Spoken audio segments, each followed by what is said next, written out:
Research shows that attempting to minimize or ignore thoughts and emotions only amplify them, as you explained.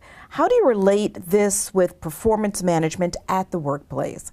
And what advice would you give on managing these negative emotions? So for performance management, this is really, really important.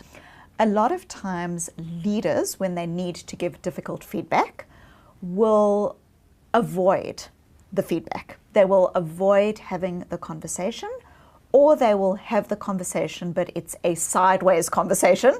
And so what's happening again in that situation is there's I feel anxious about this feels difficult, and so I'm pushing it away. What this doesn't do is it doesn't actually enable authentic help to come to you as the leader, or authentic help to come to you as the individual. So what I always encourage leaders to do is think about, what are some goals that you have constructed into a prison around yourself that are now have-to goals. I have to have this difficult conversation. I have to go to this meeting where I need to give this very difficult feedback. And when we have a have-to goal, often what we do is we rebel against it, we push it away, we try not to go there. If you can instead think about, who am I as a leader? How does having this conversation bring me closer to being the leader that I most want to be? What you start doing is you start creating, not in a false way, but something that I call a want-to goal.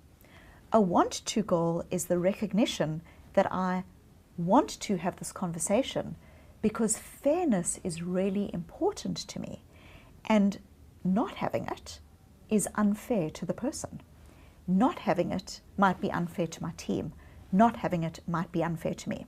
So in brief, thinking less of performance conversations as have-to goals, but really thinking about how can you have the conversations that you need to have with your team in a way that brings you closer to being the leader that you most want to be.